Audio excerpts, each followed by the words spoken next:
Good evening. The SNP says its performance in the council elections is an excellent springboard for its showing at next month's general election. But the Scottish Conservatives say the results prove it is the only party capable of challenging the SNP. It comes as a full breakdown of the results from last week's council elections was released, giving us a nationwide picture of how Scotland voted. Well, first tonight to the capital and our political correspondent Glenn Campbell. Glenn, you've been analysing the figures. Can they tell us anything about the general election to come? Well, there's no direct read across from any one election to another. What we do know, of course, is that the SNP has been on winning form at elections to government at all levels. But with the local government election results last week, the SNP's rivals think the Nationalists have now passed their peak.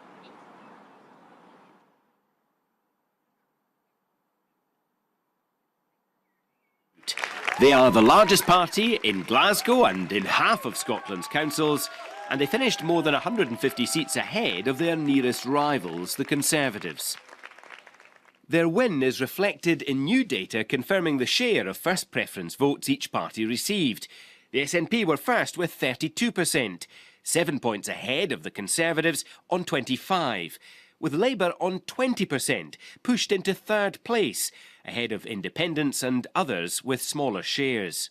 Now look at how that compares with what happened 5 years ago. The SNP vote share hasn't changed. The Tories are up 12 percentage points, mainly at the expense of Labour, down 11 on the last local government elections.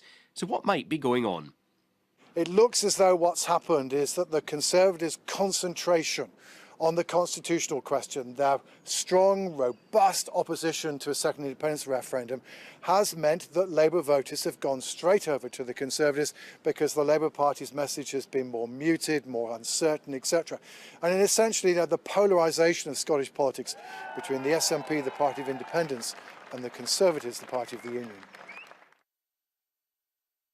The Tories will place the future of the Union at the centre of their campaign for next month's general election. At Westminster, the SNP is defending 56 of the 59 available seats in Scotland. It won them with a 50% share of the vote across the country in the general election 2 years ago. That's more than the 46% share they got of the constituency vote at last year's Holyrood election, and much more than the 32% of first preferences the party got in this year's locals. The truth is, those figures for the SNP are low as compared with 2015 and 2016. But of course, back in 2012, they also did relatively poorly in the local elections. So what we're now wondering is whether or not this simply reflects the fact that voters are less willing to vote for the SNP in local elections, or this time at least is as a portent of what to come. Having won all but 3 of the Scottish seats in the last general election, the SNP has most to lose in next month's vote. But opinion polls suggest they're still on course to finish with by far the largest group of MPs. And if that's how it turns out, the SNP will say they've won the election in Scotland, and on current opinion polling, the Conservatives might be in a position where they've won the election across the UK, and in those circumstances the standoff between both sides over whether or not there should be another independence referendum will continue.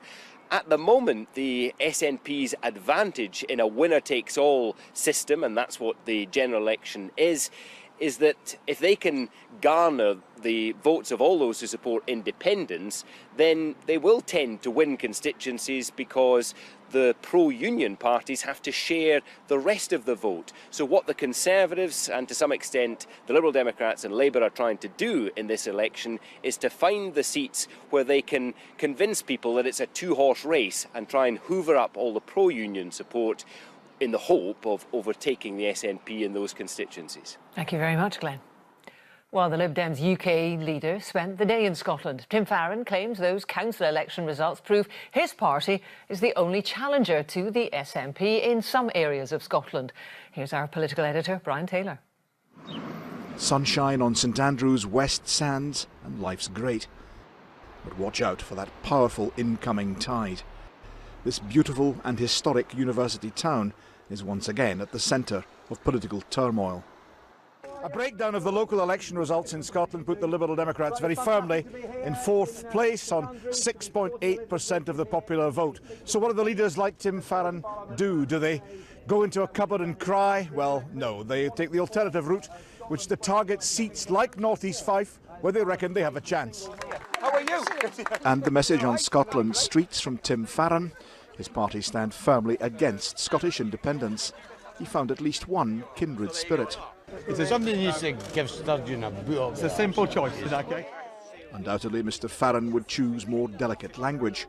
In England, his colleague Vince Cable has been recorded suggesting that Liberal Democrat supporters might vote tactically for Labour in certain areas.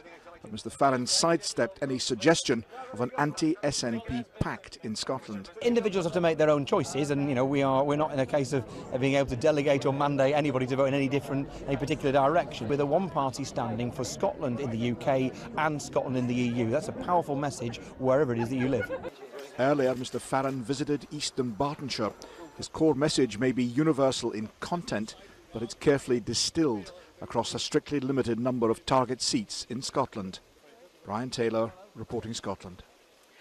Scottish Labour has declined to say whether it'll back the UK parties not to increase tax for low and middle earners.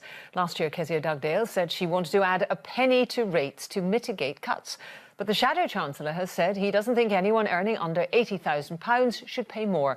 Our political correspondent Nick Eardley reports. Kezia Dugdale launches her party's general election campaign this afternoon. Over the next month, there will be focus on all of the policies of the parties.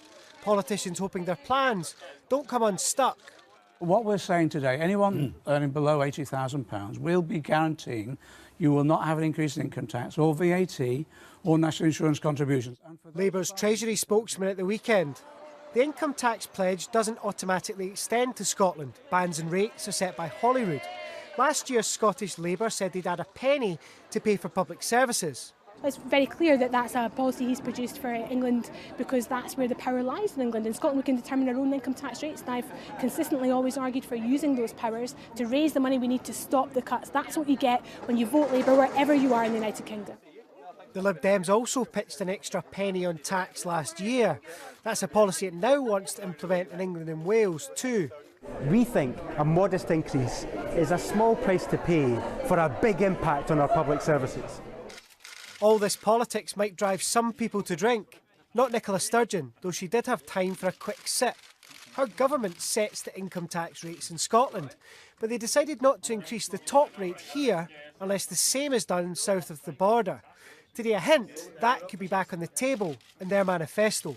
We shouldn't be increasing the burden of income tax for low and middle income earners. The cost of living is going up. We've said in the past election that UK-wide, going back to the 50p top rate of tax is something that should be considered, but we'll set out our full plans on tax when we launch our manifesto in the next couple of weeks. Other taxes, VAT and national insurance, are still controlled by London. The Conservatives promised in 2015 they wouldn't raise them, but no guarantees so far this time.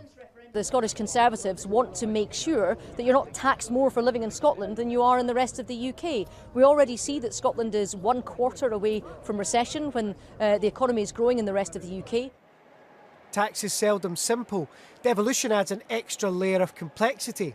What the parties want you to pay will be set out in more detail before the 8th of June. Nick Eardley reporting Scotland, Glasgow. Well, let's go to our political editor, Brian Taylor, who's in St Andrews. Brian, early days campaigning and all the main parties claiming that the council elections means they're in the running. Yeah, it's about tactics, it's about strategy. I mean, I said earlier that it was political turmoil here in St Andrews, and for the competence, SNP defending a majority of more than 4,000, that's certainly true. But take a glance behind me here. There's a succession of artists placidly painting St Andrews' glorious medieval cathedral. Perhaps they just prefer art to political angst, or perhaps it's the nature of this campaign, which is it's literally an unnecessary by-election in the sense that the Prime Minister had a workable majority prior to this, and therefore it's a strategic and tactical election in that it is being put forward on the basis of Brexit, and in Scotland also on the basis of an independence referendum. In other words, grand designs for the future rather than so far individual policies. I'm sure those will come out in detail as the manifestos approach. But meanwhile, of course, just like the artists behind me here looking at the cathedral, everyone sees things in a different way.